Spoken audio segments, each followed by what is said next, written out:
Hello everyone, Radhe Radhe. कैसे हो आप सब? आशा करती हूँ आप सब लोग बहुत ही ज़्यादा स्वस्थ होंगे, बहुत ही ज़्यादा मस्त होंगे। तो ये वाला ब्लॉग है जन्माष्टमी के नेक्स्ट डे का। उस दिन हमारे घर पे ना गाज की पूजा होती है। आप सब लोग सोच रहे होंगे कि गाज क्या होती है। गाज जैसे अनंत मिलते हैं ना मार्केट में, अनंत चतुर्दशी को जिसकी पूजा होती है, अंत बोलते हैं उसे। अंत और अंती मिलते हैं, वो भी मैं आपको दिखाऊंगी क्योंकि अभी आने वाली है अनंत चतुर्दशी भी। तो उसकी भी पूजा हमारे घर पे कैसे होती है वो भी मैं आप लोगों को अच्छे से दिखाऊंगी। लेकिन उससे पहले ना जन्माष्टमी के नेक्स्ट डे ना गाज की पूजा होती है। तो गाज माता की कहानी भी पढ़ी जाती है, पूजा होती है। और हमारे यहाँ पर ना गज रोटे बनते हैं। गज रोटे माने, गज का मतलब आप लोग समझ सकते हो ना, हाथी। और रोटा माने यानी कि रोटी का बड़ा स्वरूप, यानी कि बहुत बड़ी बड़ी रोटी, जो रोटले जो बनते हैं ना उसको गजरोटा कहते हैं। तो फीके गजरोटे और मीठे गजरोटे दोनों तरीके के बनते हैं। अगर घर में कोई शादी हुई है लड़के की या फिर लड़का हुआ है तो दो दो गजरोटे बनते हैं, दो मीठे और दो फीके। तो भैया ये ना 2-3 दिन तक के लिए सेटअप हो जाता है, क्योंकि आधे गजरोटे से ज़्यादा एक बार में खाया नहीं जाता। अगर दो दो बनते हैं ना, यानी कि टोटल 4 एक जने के, तो 3-4 दिन की छुट्टी हो जाती है खाने की, यही खाने पड़ते हैं। और अगर जैसे इस बार तो कोई ना लड़के की शादी हुई ना ही किसी के यहाँ पे लड़का हुआ, लड़की ही पैदा हुई है, मेरे जेठ जी के घर पे लड़की हुई हैं। तो इस बार ना सिंगल त्यौहार था, एक एक ही बनाया था गजरोटा, लेकिन बनाना बड़ा बड़ा होता है। तो उसके लिए मैं तैयारी कर रही थी, लेकिन उससे पहले ना सुबह सुबह सबसे पहले मॉर्निंग में अपनी डिटॉक्स ड्रिंक ली थी। जैसे जन्माष्टमी पे फास्ट होता है ना, वैसे ही गाज की पूजा से पहले भी ना हम कुछ खाते नहीं हैं। तो जन्माष्टमी वाले दिन तो मैंने डिटॉक्स ड्रिंक भी नहीं लिया था, बट गाज वाले दिन मैंने डिटॉक्स ड्रिंक ले लिया था, क्योंकि गाज वाले दिन अन्न ही खाना होता है बाद में, इसलिए मैंने डिटॉक्स ड्रिंक ले लिया था। तो डिटॉक्स ड्रिंक में मैंने क्या क्या डाला मैंने आपको दिखा दिया। मैंने इसमें डाली सौंफ, अजवाइन और तुलसा जी के पत्ते और पुदीना के पत्ते, 2 लौंग, 1 इलायची और थोड़ा सा गुड़ डाला मैंने इसमें। और मैंने इसको ना अच्छे से उबाल लिया और फिर उबाल करके मैंने इसे अपने कप में कर लिया, जिसमें मैं गरम गरम पीती हूँ। अभी जैसा कि आप सब लोगों को पता है कि कुछ दिनों से, मतलब लगभग महीना भर ही हो गया मेरे को, महीने भर से ना मेरी दवाइयाँ चल रही हैं, स्लिप डिस्क की और पीआईडी की, और अब तो मेरा सियाटिका भी उखड़ आया है दोबारा से। कुछ एक्सरसाइजेज़ मैं अपने हस्बैंड से करवा रही थी अपने ऊपर, तो उसकी वजह से ना मेरा जो सियाटिका का दर्द दब गया था, पिछले कुछ दिनों से हो नहीं रहा था ना, वो भी उखड़ आया है। तो अभी मैं इस वक्त दर्द से इतनी ज़्यादा परेशान हूँ कि मैं आप लोगों से क्या ही कहूँ। हालांकि काम करते में दर्द दिखाई नहीं देता, लेकिन ये चीज़ें आप लोगों को बतानी इसलिए ज़रूरी हैं जिससे कि आप सब लोग ना मेरी कंडीशन को समझ सकें। क्योंकि कुछ लोग ना मैसेज ऐसे कर देते हैं कि आप तो खुद ही इतनी मोटी हो, तो आप क्या वेट लॉस कर रहे हो। तो डियर, आप मेरे पुराने ब्लॉग्स जाकर देख सकते हैं कि मैं अब तक अपना कितना सारा वज़न ना कम कर चुकी हूँ। हालांकि पिछले 1 महीने से दवाइयाँ चलने की वजह से ना मेरी बॉडी पे फैट और ब्लोटिंग बढ़ती जा रही है, जिससे मैं खुद ही परेशान हूँ। लेकिन मैं क्या करूँ, इस वक्त जो मेरी दवाइयाँ चल रही हैं ना, मैं उनको बंद नहीं कर सकती। वो दवाइयाँ खाने के बाद भी अभी मेरे इतना ज़्यादा पेन है, मैं आप लोगों को फेस पर दिखाती नहीं हूँ वीडियो शूट करते में, लेकिन मैं पूरे दिन बहुत ज़्यादा परेशान रहती हूँ अपने दर्द से। आप लोगों का मोटिवेशन कम ना हो इसलिए मैं इस दर्द को आपको नहीं दिखाती। और रोना मुझे वीडियोस में बिल्कुल भी पसंद नहीं है। ये हमारे प्राइवेट मोमेंट्स होते हैं, जब हम दुखी होते हैं या बहुत ज़्यादा दर्द में होते हैं ना, तो हम अकेले बैठ कर रोते हैं। तो पिछले 1-1.5 महीने में, हालांकि पिछले कुछ सालों से मैं हर तरीके के दर्द को ना झेल चुकी हूँ, लेकिन पिछले 1 महीने से जो मैं दर्द झेल रही हूँ ना, वो सारी चीज़ों का दर्द एक साथ निकल आया है। और मेरी बॉडी दर्द से इतनी ज़्यादा परेशान है कि दर्द सह सह के ना बार बार मेरा बीपी लो हो जाता है डेली। मुझे लैक्टोज पीने पड़ रहे हैं, मैं बीपी की दवाई पी रही हूँ, दर्द की दवाइयाँ भी खा रही हूँ, बट अभी भी मुझको आराम नहीं है। तो आप लोग मेरी कंडीशन को समझ सकते हैं। तो अभी जो मेरी पहली प्रायोरिटी है वो है सबसे पहले अपनी बॉडी को नॉर्मल करना, वो रिलैक्स हो जाए, उसका दर्द ख़त्म हो जाए और मेरा जो बीपी है वो नॉर्मल हो जाए। साथ साथ आप सब लोगों को दिख रहा है कि मैं हेल्दी रूटीन ही फॉलो कर रही हूँ, ठीक है, ऐसा कुछ नहीं खा रही मैं उल्टा सीधा। लेकिन दवाइयों की वजह से मेरी बॉडी पे ना ब्लोटिंग बढ़ रही है, जो मुझे भी दिख रही है। आप लोगों को तो दिख ही रही होगी, बट वो मुझे भी दिख रही है, और आपसे ज़्यादा वो मुझको दिख रही है, क्योंकि वो मेरी बॉडी है जिससे मैं बहुत ज़्यादा प्यार करती हूँ, और वो अभी इस वक्त बहुत ज़्यादा तकलीफ़ में है। तो बस सबसे पहले उसको तकलीफ़ से मुक्त कर दूं, बाकी वज़न कम करना हमारे हाथ में है। मैं आप लोगों को हर बार बताती हूँ, मैंने कोई पहली बार वज़न कम नहीं किया, मैं कई बार अपना वज़न बढ़ा के कम कर चुकी हूँ। बढ़ जाता है, मतलब बढ़ाना कौन चाहता है, लेकिन जब भी हमारी दवाइयाँ शुरू होती हैं मेरी बॉडी की टेंडेंसी है कि मेरा वेट बढ़ ही जाता है। तो पहले मैं इतनी मोटी नहीं थी, जब मेरा बेबी हुआ था तो प्रेगनेंसी के टाइम पर जो फ़ैट बढ़ा था वो 1-2 साल के अंदर मैंने कम कर लिया था और मैं काफ़ी ठीक हो गई थी।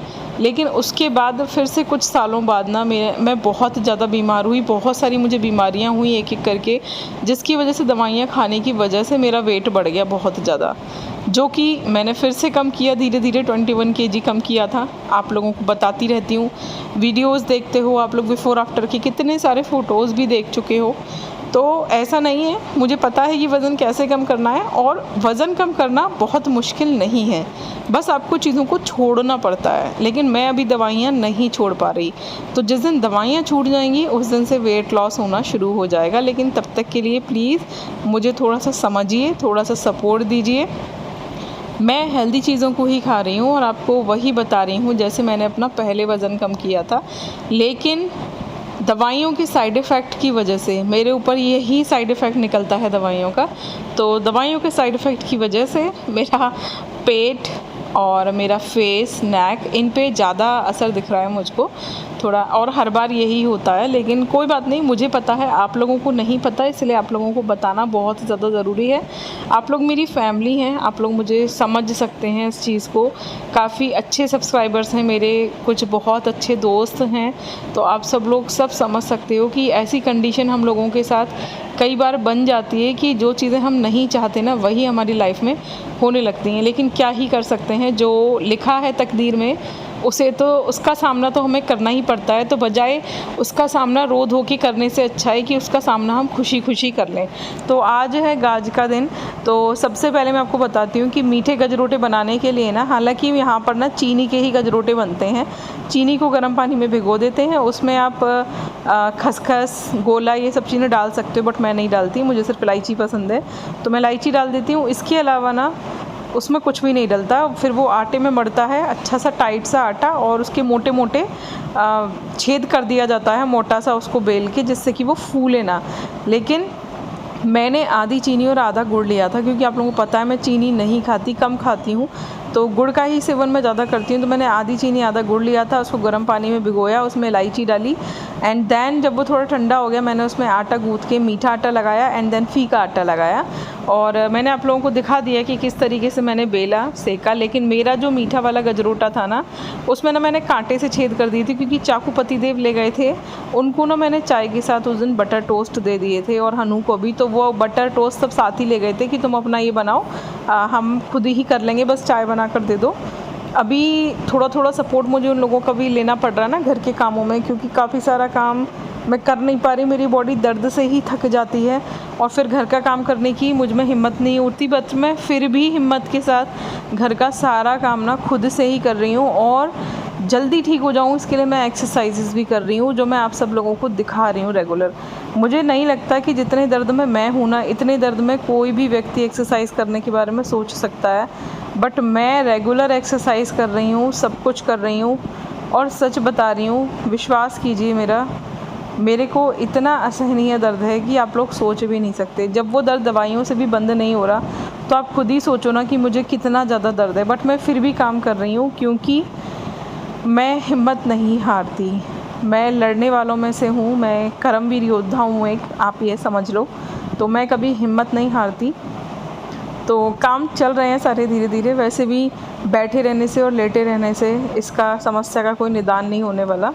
तो मैंने ना इसको सेका ना, तो ये वैसे फूलते नहीं हैं, ये जो गजरोटे होते हैं, अगर मैं अच्छे से छेद कर दूँ बस करारे करारे सकते हैं। लेकिन मैंने ना जो कांटे से इसमें छेद किया था ना, उसकी वजह से ना ये फूल गया, क्योंकि इसमें ठीक से छेद हुए ही नहीं यार पर वाले। फिर मैं पतिदेव से चाकू लेकर आई, और मैंने उन लोगों के लिए भी ना गजरोटे बनाए, छोटे छोटे बनाए। अपना वाला थोड़ा बड़ा बनाया था, क्योंकि हमारे यहाँ पे ना बड़े बड़े ही खाए जाते हैं। और हनु के लिए, उसके पापा के लिए थोड़े छोटे छोटे गजरोटे बनाए थे। उनको भी गजरोटे बहुत पसंद है, मीठी पूड़ी बोलते हैं इनको, मोटी मोटी थोड़ी अच्छी सी लगती हैं, करारी करारी, मज़ा आता है। आप लोगों ने चीनी का पराठा खाया होगा ना, मतलब कुछ कुछ वही टेस्ट होता है, लेकिन ये तला हुआ होता है तो थोड़ा सा अलग टेस्ट होता है, बट लगता बहुत ही ज़्यादा बढ़िया है। पुए जैसा टेस्ट आता है इसके अंदर से। इससे याद आ गया कि पुए की भी डिमांड चल रही है कि मम्मी पुए बनाकर दे दो, बहुत दिनों से नहीं खाए, तो देखती हूँ जल्दी ही बनाती हूँ।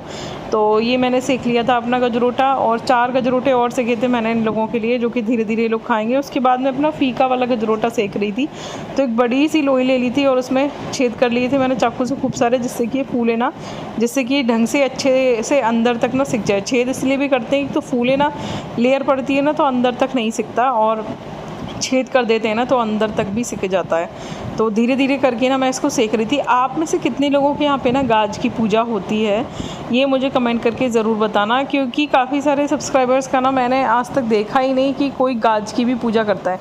मुझे लगता है कि हम बनिए लोगों में ही होती है, मतलब जैसे कि मैं बनिया हूँ वाशने, तो मुझे लगता है कि ये वाली पूजा ना सिर्फ हम बनिया लोगों में ही होती है। अगर आपके यहाँ पर होती है ना तो कमेंट करके ज़रूर बताना। आप में से कितने लोग हैं जो कि बनिया हैं यानी वाशने हैं, तो मुझे ना ये भी बताना ज़रूर कमेंट करके कि आप में से कितने लोग वाशने हैं, बनिया हैं। तो हम लोगों में ऐसे ही होता है ये त्यौहार। और त्यौहार ना मैं सारे के सारे नीचे जाके ही पूछती हूँ, तो ऊपर अपना ना ये भी जो भी मनसा पूजी का खाना पीना होता है उसको बना के मैं नीचे ही ले जाती हूँ। तो पहले खाना बना लिया था, फिर मुँह धो के तैयार होना था। वैसे मैं रोज़ तैयार नहीं होती, आप लोगों को पता ही है, मैं कुछ भी नहीं लगाती, ना लिपस्टिक ना काजल। लेकिन जब तैयार होना होता है तो बस बिंदी तो हर वक्त मेरे फेस पे लगी रहती है। इसके अलावा बस मैं 3 चीज़ें ही लगाती हूँ, लिपस्टिक, काजल और सिंदूर, और बस मैं तैयार हो जाती हूँ। सच बता रही हूँ, अगर आप बिना कुछ लगाए इन तीनों चीज़ों को लगाकर तैयार हो जाते हो ना, सच में आपकी स्किन बहुत अच्छी है। ये प्रीति प्रेरणा जी ने बोला था और ये मैंने उनकी वीडियो में सुना था, तो मुझे अच्छा लगा कि मेरी स्किन अच्छी है। ईश्वर ने मुझे नेचुरल ब्यूटी दी है कि मैं बस काजल, बिंदी, लिपस्टिक लगा कर ही तैयार हो जाती हूँ। तो ये जो लिपस्टिक है ये L18 की लिपस्टिक है, और मेरी काफ़ी पुरानी लिपस्टिक है ये, और मेरी फेवरेट भी है। बस शाइनिंग है इसमें और कुछ नहीं। तो कैसी लग रही हूँ बताना ज़रूर कमेंट करके। और क्या आप लोग इस तरीके की तैयार होने वाले ट्यूटोरियल्स देखना चाहते हैं, ये भी कमेंट करके ज़रूर बताना। मैं और ब्लॉगर्स की वीडियोस में देखती हूँ, सब लोग डेली तैयार होकर दिखाते हैं, बट यार मैं ना डेली तैयार ही नहीं होती। मुझे घर में ऐसे ही रहने की आदत है, बस मुझे घर में मेकअप करना बिल्कुल भी पसंद नहीं है। उसके बाद ना मैं नीचे आ गई थी और मेरी देवरानी ना महावर लगा रही थी, तो क्योंकि मुझे तो आजकल बिल्कुल भी झुका नहीं जा रहा ना, और ज़्यादातर वही मेरे पैरों में भी ना महावर लगा देती है। हमारे यहाँ पे ना ऐसे ही होता है, जो घर के छोटे लोग होते हैं ना वो अपने महावर लगाने से पहले बड़े लोगों के पैरों में महावर लगाते हैं। तो और अगर ऐसा ना हो पाए, यानी कि अगर कोई बड़ा नहीं मिल रहा और आप अकेले रहते हो, आपको सीधे महावर लगाना है, तो फिर पहले जो धेरी होती है ना, मतलब गेट की जो चौखट होती है उसके नीचे का जो पोर्शन होता है उसको धेरी बोलते हैं, वहाँ पर आप थोड़ा सा महावर लगा दो, उससे सतिया वतिया बना दो, फिर आप अपने पैरों में महावर लगा लो। लेकिन सीधे महावर नहीं लगाते, इसे शुभ नहीं माना जाता। तो निधि पहले मम्मी की महावर लगा चुकी थी, फिर उसने अपने लगा लिया था, तब तक मैं नीचे पहुंची थी, और फिर उसने मेरे भी लगा दिया था महावर। अच्छा, एक महावर होता है रेड कलर का यानी कि अलता, और एक होता है जो कि रूह को घोलकर बनता है। तो मेरी सासू माँ को ना यही वाला महावर पसंद है, जो रूह को घोलकर बनता है, जो होली वाला कलर होता है ना, रूह, उसे घोलकर। उसके बाद हम लोगों ने किचन में बैठ के पूजा की थी। नीचे वाला जो किचन है, इसकी गाज की पूजा किचन में ही करती हैं मम्मी, तो ये कर लिया था। कहानी हमेशा मैं ही पढ़ती हूँ, गाज माता की कहानी। हाथ में थोड़े से चावल ले लेते हैं, हमारी जो गाज है उसको हम खोल के रख लेते हैं, धागे होते हैं गाज के, उसको खोल के रख लेते हैं। एक गुड़िया सी बनती है, मतलब काट के, जो गंगोई मिट्टी आती है ना उससे काट के, उसके बाद कहानी पढ़ते हैं और चावल उस पर छोड़ देते हैं। ये जो आप धागा सा रखा देख रही हो ना, यही गाज है। और ये मम्मी और निधि के गजरोटे हैं, मेरी देवरानी के, और ये मेरे हैं। उसके बाद हम कहानी सुनने के बाद इनका भोग लगाते हैं, छींटे मारते हैं, और उसके बाद ना छोटे छोटे से जो गाज के टुकड़े होते हैं ना उसको सटका जाता है। उससे पहले ना मम्मी बोलती हैं, मतलब सासू माँ मेरी, कि गाज लूँ किस पे, बेटे पे, नाती पे, ऐसे करके कुछ बोलते हैं। वो मम्मी को ही याद है, मम्मी बोलती हैं, पता नहीं हम लोगों को आगे जाके ये सब चीज़ें याद रहेंगी कि नहीं। तो बहुत छोटे छोटे से ना पीस हम ले लेते हैं, जिसको बिना चबाए हम सटक सकें, क्योंकि गाज को जो सटकना होता है ना वो बिना चबाए सटकना होता है। तो बहुत छोटे छोटे से टुकड़े लेके दोनों गजरोटा के, मीठा गजरोटा और फीका गजरोटा, इस पर दही रख के हमें ये सीधे सीधे निकलना होता है। ये प्रोसेस भी 2 बार करना होता है ना। और अगर नहीं जाता तो फिर आप पानी से निकल सकते हो, जैसे आप टैबलेट निकलते हो, अगर गले में फंस जाता है मे बी, तो थोड़ा पानी या फिर थोड़ा दही आप दोबारा ले सकते हो। बट बट मैं तो बहुत छोटे छोटे से पीस तोड़ती हूँ, तो एक ही बार में ना मैंने निगल लिया था अच्छे से। आप लोगों के यहाँ पे ऐसे होता है कि नहीं, ये भी मुझे ज़रूर बताना कमेंट करके। और आप लोगों को ना मेरे ये तीज त्यौहार वाले ब्लॉग्स कैसे लगते हैं, फैमिली के साथ कैसे लगते हैं। वैसे मैं फैमिली के साथ कम ही ब्लॉग शूट करती हूँ, क्योंकि सब लोगों को ना पसंद नहीं है ज़्यादा शूटिंग वूटिंग करना, इसलिए मैं ज़्यादातर अपने ही ब्लॉग शूट करती हूँ। और सासू माँ ने ना गाउन पहन रखा था, लेकिन उन्होंने कहा कि मैं शूटिंग कर रही थी ना, तो उन्होंने गाउन के ऊपर ही ना साड़ी बांध ली थी। तो उसके बाद फिर पूजा करने के बाद हम लोग हमेशा घर के बड़े लोगों के ना पैर छूते हैं, सबके, सासू माँ के, ससुर जी के, बड़े बाबा जो हैं मतलब ससुर जी के जो पापा जी हैं, मतलब दादा ससुर मेरे, उनकी तस्वीर के, सब लोगों के। फिर उसके बाद हम लोग पल्ले घर फ़ोन करते हैं, अम्मा जी के घर पे, चाची जी के घर पे, बुआ जी के घर पे, सब लोगों के ना फ़ोन कर करके हम लोग पैर छूते हैं। कोई भी त्यौहार हो घर में यही प्रोसेस चलता है, सेम टू सेम। तो उसके बाद गाज माता के पैर छू के मैं आ गई थी ऊपर। और आज ना सीधे खाने का ही प्रोसेस हो जाता है। जब कोई ऐसा पूजा पाठ होता है ना, तो नाश्ता हो जाता है स्किप। तो अब बारी आई थी कि ये जो गजरोटे हैं खाए कैसे जाएंगे। तो सबसे बेस्ट ऑप्शन होता है टमाटर आलू की सब्ज़ी। तो जिसके लिए ना मैंने टमाटर कट कर लिया, हरी मिर्च कट कर ली। उसके बाद एक पैन में मैंने थोड़ा सा ऑयल डाला, उसमें जीरा, हींग, हल्दी, मिर्च, सूखा धनिया डाला। और मेरी ना एक दिन पहले जन्माष्टमी का व्रत था, तो व्रत वाली जो आलू की सब्ज़ी थी ना वो बच गई थी। उसी में मैंने 2 बॉयल्ड आलू और फोड़ दिए। बॉयल्ड आलू ना मैंने एक दिन पहले ही आलू उबाल के रख लिए थे, एक्स्ट्रा पता था कि कल सब्ज़ी बननी है, तो एक्स्ट्रा ही उबाले थे। तो उन सबको मैंने डाला। उसमें ऑलरेडी ना काली मिर्च, सेंधा नमक था पहले से, देसी घी में बनाई थी वो सब्ज़ी, हरी मिर्च, हरा धनिया। तो मैंने सबसे पहले टमाटर भूने, फिर मैंने वो वाली सब्ज़ी में 2 आलू और ऐड करके ना इसमें मिला दिए, थोड़ा सा पानी, थोड़ा सा नमक और डाल दिया था। और हमारी जो है टमाटर आलू की सब्ज़ी हो गई थी रेडी। तो ऐसे ही करती हूँ मैं, जब एक दिन पहले की कोई चीज़ ठिकाने लगानी होती है ना, तो दिमाग चला के थोड़ा सा उसी में चीज़ें एडिट वेडिट करके इन लोगों को मैं खिला देती हूँ। बताती नहीं हूँ कैसे बनाया है, वरना इन लोगों के अलग नक्शे और ताने से चलते हैं। तो आप लोगों के यहाँ भी, आप लोग भी ऐसे करते होंगे ना कि अगर कोई चीज़ बच गई है तो उसे सेट करके किसी चीज़ में एडजस्ट करके आपको भी कभी कभी खिलाना पड़ता होगा ना। मेरे यहाँ पर ये बड़ी नौटंकी है कि हर बार नया खाना बनाओ, बचा हुआ खाना नहीं खाता कोई भी, नाक मुँह बनने लगते हैं सबके। और मुझे हमेशा सबकी पसंद का खाना बनाना पड़ता है, और फिर मेरा अपने लिए अलग से बनाने का कुछ भी मन नहीं करता। इसीलिए घर में जो कुछ भी बनता है वही खा के मैं अपना वज़न कम कर लेती हूँ।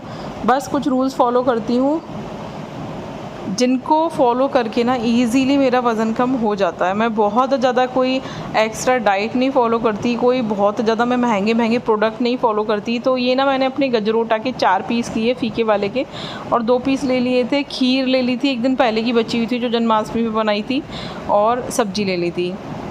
तो खाना खा लिया था। खाना खाने के लगभग 2 घंटे बाद फिर मैंने एक्सरसाइज़ की थी। सुबह तो टाइम ही नहीं मिला, पूरा दिन ऐसे निकल गया था। लगभग शाम का टाइम है, खाना खा लिया था ना उसके लगभग 2 घंटे बाद का, 4-5 बजे का टाइम है ये। तो मैंने टीवी पे अपनी वेब सीरीज़ लगा ली थी, एक GTV पे मैं देख रही थी, अच्छी सी क्राइम वाली एक वेब सीरीज़ थी। और उसके साथ साथ ना मैंने एक्सरसाइज़ की। और मैं सोच रही हूँ कि ना एक्सरसाइज़ जब मैं करती हूँ ना, तो मेरी जो पीछे स्लिप डिस्क है ना उस पर बहुत ज़्यादा इफेक्ट पड़ता है। तो मैं सोच रही हूँ कि बेल्ट लगा कर ही एक्सरसाइज़ किया करूँ। आप लोगों की क्या राय है इस बारे में, ये भी मुझे कमेंट करके ज़रूर बताना। मैं ना कई बार वीडियोज़ में कई सारे क्वेश्चंस पूछती हूँ जिसके रिप्लाई आप लोग नहीं देते हो। इससे मुझे ऐसा लगता है कि आप लोग शायद वीडियोज़ को स्किप कर करके देखते हो। तो अगर जो भी जवाब देगा तो मुझे पता चल जाएगा कि वही बंदा पूरी वीडियो को देख रहा है, वरना तो मुझे लगता है आप सब लोग हमेशा स्किप कर करके वीडियोस को देखते हो। मैं हर वीडियो में कुछ ना कुछ क्वेश्चन करती हूँ, बट उसका रिप्लाई कोई भी नहीं देता। तो मुझे लगता है ज़्यादातर लोगों के साथ यही होता है, यूट्यूबर्स के साथ, कि उनकी वीडियोज़ को पूरा बहुत ही कम लोग देखते हैं, स्किप कर करके देखते हैं बीच बीच में से। तो अभी ना मैं जल्दी कोई सी भी एक्सरसाइज नहीं कर पा रही, जिससे कि झटका लग जाता है। कोई भी झटके वाली एक्सरसाइज नहीं कर रही, क्योंकि डॉक्टर ने मुझे मना कर रखा है कि आपको हर एक्सरसाइज आराम से करनी है, धीरे धीरे। कोई भी ऐसी एक्सरसाइज नहीं करनी जिससे आपका जो स्लिप डिस्क का दर्द है ना वो बढ़ जाए। तो मैं बहुत सोच समझ के धीरे धीरे आराम से एक्सरसाइज कर रही हूँ, और बस वही कर रही हूँ जिससे मुझे कोई नुकसान ना हो, और मेरी जो स्लिप डिस्क है, सियाटिका है, इस पर और ज़्यादा इफेक्ट ना पड़े। आजकल ना मेरे पेट में भी काफ़ी ज़्यादा दर्द रहता है। एक तो मुझे PID वाला इन्फेक्शन हुआ है, उसकी भी मेरी दवाइयाँ चल रही हैं, कुछ ना मेरी डेट भी आने वाली है। तो बहुत ही ज़्यादा परेशान हूँ मैं इन सब चीज़ों से। और चूरन अभी मेरे कुछ दिनों से बंद चल रहे हैं क्योंकि डॉक्टर ने मना कर दिया था कि अभी कुछ भी एक्स्ट्रा मत खाना अपना। तो जो मैं चूरन वगैरह ले रही थी ना वो सब मेरे बंद हैं, बस मैं ड्रिंक ही ले पा रही हूँ। लेकिन अब मैं सोच रही हूँ कि कल से मैं अपने चूरन को ना शुरू कर ही दूँ, क्योंकि मुझे नहीं लगता कि उनका कोई भी साइड इफ़ेक्ट है। डाइजेशन और उसके लिए वो वही नॉर्मल चीज़ें हैं जो हम खाने पीने में यूज़ करते हैं, तो उसका मुझे नहीं लगता कि कोई भी साइड इफ़ेक्ट होगा। बस पानी मैं बहुत ज़्यादा पी रही हूँ। और हाँ, पानी आप कैसे अपना एल्कली कर सकते हो ना, इसके लिए मैंने एक नई ट्रिक यूज़ की है जो मैं आपको नेक्स्ट वीडियो में दिखाऊंगी। उसको ज़रूर फॉलो करना। फिर आपको कोई मटके का पानी पीने की ज़रूरत नहीं है, कुछ भी करने की ज़रूरत नहीं है। आप अपना घर पे हर बोतल में एल्कली पानी बना सकते हो और बस एक छोटी सी चीज़ उसमें ऐड करनी है जो सबके घर पे होती है, और आपका पानी जो है ना वो एल्कली बन जाएगा और आपको आ जाएगा मज़ा, और वो इतना ज़्यादा फ़ायदे देगा ना आपको। तो ये सब जो मैं एक्सरसाइज कर रही हूँ ना, ये मैं अपनी बॉडी फैट को कम करने के लिए भी कर रही हूँ, और कुछ मैं अपने स्लिप डिस्क की भी एक्सरसाइज कर रही थी। तो आप लोगों को ये सारी की सारी एक्सरसाइजेस कैसी लगी, ये सब मुझे कमेंट करके ज़रूर बताना। और आप सब लोगों को मेरे ब्लॉग्स कैसे लग रहे हैं, ये सब कुछ भी कमेंट कर करके मुझे ज़रूर बताना। मेरी तरह किस किस को स्लिप डिस्क की या फिर सियाटिका की या फिर सर्वाइकल की दिक्कत है, ये भी मुझे कमेंट करके ज़रूर बताना। पर आप लोग कमेंट नहीं करते हो, बहुत ही ज़्यादा कंजूस लोग हो आप, कमेंट करने में भी कंजूसी कर देते हो। पता नहीं क्यों कमेंट करने में भी कंजूसी करते हो। तो ये जो मैं आपको एक्सरसाइज बता रही हूँ ना, ये थाइज़ के फ़ैट को कम करने के लिए और पेट के फ़ैट को कम करने के लिए बहुत ही अल्टीमेट एक्सरसाइज है। इसी एक्सरसाइज को लेटे लेटे कर करके ना मैंने अपने पेट का फ़ैट ख़त्म किया था। तो अभी ये जो दोबारा थोड़ा बहुत बढ़ गया है, कोई बात नहीं, हम शुरू कर देंगे तो हम वापस कम कर पाएंगे, ठीक है। इन्हीं एक्सरसाइजेस के थ्रू अपनी बॉडी को स्ट्रेचिंग कर करके ही मैंने इजीली घर पे रह के बिना जिम जाए और बिना डाइटिंग किए ना अपना वज़न कम किया था पहले भी, और मैं फिर से कर लूँगी। तो मुझे खुद पे भरोसा है, तो आप लोग भी मुझ पे भरोसा रखिए, बस यही चाहती हूँ मैं आपसे। और आप लोग मेरे चैनल पर पुरानी वीडियोस भी जाकर देख सकते हैं, जिससे आप लोगों का मोटिवेशन डाउन ना हो। जो लोग मेरे पुराने सब्सक्राइबर्स हैं उन सभी ही लोगों को पता है सब कुछ मेरे बारे में, लेकिन जो मेरे न्यू सब्सक्राइबर्स हैं, आप लोग प्लीज़ चैनल पर जाकर कुछ पुरानी वीडियोस को भी देखना। पहले की वीडियोस भी बहुत ही अच्छी हैं। और अगर आपको किसी स्पेशल टॉपिक पे वीडियो चाहिए तो आप मुझे कमेंट करके ज़रूर बता सकते हैं। एक तो वात पित्त और कफ की वीडियो जो है वो रह गई है बनाने के लिए, और दूसरा मेरे को एक घरेलू जो डिप्रेशन टेंशन होता है मुझे उसके ऊपर भी ना एक वीडियो बनानी है, बट एक्चुअली टाइम नहीं मिल पा रहा। और अगर मैं आप लोगों को डेली ब्लॉग नहीं दिखाऊंगी तभी मैं उस टाइप की वीडियोस बना पाऊंगी, तो मुझे एक दो दिन फिर ब्लॉग स्किप करने पड़ेंगे, तब मैं वो वाली वीडियो बना पाऊंगी। तो आप लोग मुझे बताना कि आप लोग चक्रास को लेके जो मैंने वीडियो बताई थी और ये वात पित्त कफ को लेके ये वीडियोस आप देखना चाहते हो। जितने ज़्यादा हाँ आएंगे ना, यानी कि जितने ज़्यादा यस आएंगे, उतनी जल्दी मैं उस वीडियो को बना दूँगी, क्योंकि इन सब चीज़ों की नॉलेज होना बहुत ज़्यादा ज़रूरी है। इसलिए नहीं कि आप अपने शरीर को कैसे फ़ायदा पहुंचाओगे, इसलिए भी जिससे कि दूसरे लोग आपको बेवकूफ़ ना बना सकें। इतनी नॉलेज हमें अपने शरीर के बारे में खुद से होनी चाहिए कि और लोग हमें बेवकूफ़ ना बना जाएं। क्योंकि अगर हम अपने शरीर के बारे में नहीं जानते ना, तो और लोग हमें बेवकूफ़ बना के हमसे पैसे ऐंठ लेते हैं। तो अपने शरीर के बारे में हमें खुद से पता होना चाहिए। तो इसी वजह से ना मैंने अच्छे से पढ़ना शुरू किया, अपनी बॉडी को जानना शुरू करा, उसकी तासीर समझी, उसकी प्रकृति को समझा, और वही मैं आप सब लोगों को हर वीडियो में समझाती हूँ। तो अपनी बॉडी को सबसे पहले समझो, दैन उस पर काम करो। बिना समझे काम करने लग जाओगे तो वो रिज़ल्ट नहीं मिलेगा जो आपको मिलना चाहिए। आज की वीडियो आपको कैसी लगी ये कमेंट करके मुझे ज़रूर बताना, और अगर वीडियो पसंद आई हो तो इस वीडियो को लाइक करना और इस वाली वीडियो को ज़्यादा से ज़्यादा शेयर कर देना। और अगर आप मेरे चैनल पर पहली बार आए हो तो मेरे चैनल को सब्सक्राइब भी कर देना। जब पूरी वीडियो देख ही ली है इसका मतलब आपको मेरी वीडियो अच्छी लगी है, वरना आप यहाँ तक आते ही नहीं। तो अगर मेरी वीडियो अच्छी लगी है तो मेरे चैनल को सब्सक्राइब ज़रूर करना, और लोगों तक, अपने फैमिली फ्रेंड्स तक इसको शेयर ज़रूर करना, ठीक है। तो मुझे आजकल एक्सरसाइज करने को लेके ना बहुत ज़्यादा डांट पड़ रही है, तो मैं एक्सरसाइज करती ही तब हूँ जब घर में कोई नहीं होता, क्योंकि पतिदेव को लगता है कि उनको डर लगता है कि ऐसा ना हो कि एक्सरसाइज की वजह से इसको कोई और समस्या हो जाए, क्योंकि उनको पता है कि मैं बहुत ज़्यादा परेशान चल रही हूँ। बट मुझे पता है कि एक्सरसाइज करने से ही बॉडी की जो फ्लेक्सिबिलिटी है वो नॉर्मल हो पाएगी, और जो मेरी बॉडी स्टफ़ हो गई है, मेरी रीढ़ की हड्डी स्टफ़ हो गई है, वो एक्सरसाइज से ही नॉर्मल हो पाएगी। इसलिए एक्सरसाइज मैं बंद नहीं कर रही अपनी। और इसके साथ साथ मैं आपको कुछ अलग अलग टाइप की एक्सरसाइजेस भी दिखाती रहती हूँ, जैसे किचन में या फिर वॉक के फ़ायदे मैं आपको नेक्स्ट वीडियो में ज़रूर दिखाऊंगी, तो बने रहना। और ये ना फिर रात को मैं हनु के लिए प्याज आलू के बरूले सेक रही थी, और उसका नेक्स्ट डे इंग्लिश का पेपर था, तो मैं उसे किचन में ही पढ़ा भी रही थी। और मैंने उससे कहा तुझे शूट कर लूँ, तो वो घबरा के भाग गया। और मैंने उसकी तरफ कैमरा किया ना, तो वो भाग गया एकदम से, और फिर वो वाली वीडियोस ना मुझसे कट भी करवा दी। तो इतना ज़्यादा शर्मीला है वो कि अपने आप को ना दिखाना ही नहीं चाहता।